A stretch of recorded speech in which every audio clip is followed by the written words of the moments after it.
Hello mga kaibigan, mga kapatid, purihin natin si Jesus, Maria at Jose. Narito na naman ang inyong lingkod, Father Bob, isang paring Karmelita. Lubang napakabuti ng Panginoon sa ating buhay at hindi niya tayo pinabayaan sa likod ng ating mga kahinaan, sa likod ng ating mga pagkukulang. Tayo mismo ay makapagpapatunay na ang Panginoon ay napakabuti sa atin. Alam natin ang ating kahinaan, ngunit hindi niya tayo pinabayaan. Amen?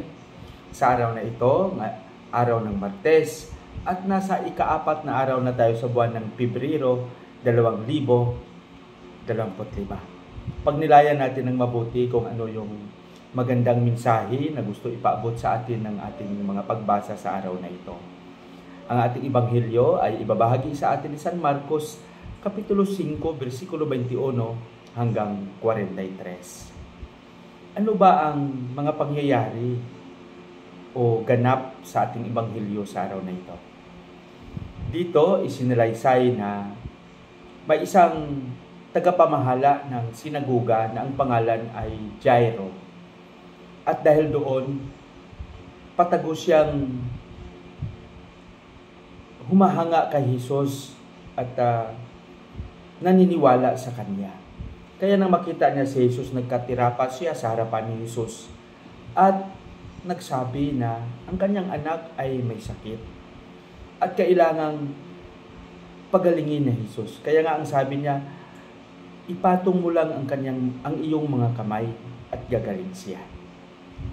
Napakalalim ng paniniwala ni Jairus sa ating Panginoon. Alam niyo, itong pagpatong ng kamay ay makabuluhan at napakalalim ng kanyang mensahe o pagsasalarawan ito, lalong-lalo na sa ating mga Pilipino.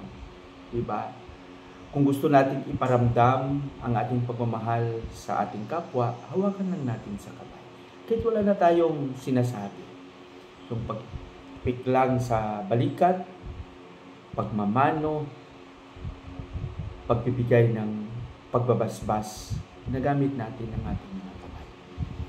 Ito ay nagsisimbolo ng malaking ugnayan at malalim na relasyon sa bawat isa.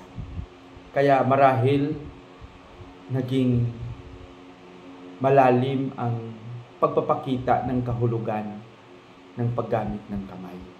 Kaya siguro sa akin, mas magandang pagnilayan natin na ingatan natin ang ating mga kamay na hindi makapagdulot ng sakit, ng kalungkutan sa ating kapwa. Pagkos, gamitin natin ang ating mga kamay na madama ng ating kapwa na tayo ay nakikiisa, tayo ay nagpapahalaga sa kanila, tayo ay nagkaroon ng ugnayan sa kanila.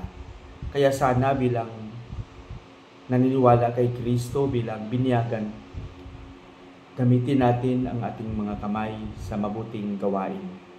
Gaya lang ng pag-alay ng pagbabasbas at pagpapanalangin. Gaya ng ginawa ni Jesus sa anak ni Jairo, na sa pamamagitan ng pagpatong ng kanyang kamay, pag-alay ng panalangin ay gumaling ito. Sana tayo ganun din. Na sa pamamagitan ng paggamit natin ng tama ng ating mga kamay, may padama natin ang kahalagahan ng bawat isa at makapagdulot ito ng inspirasyon at pag-asa sa ating kapwa.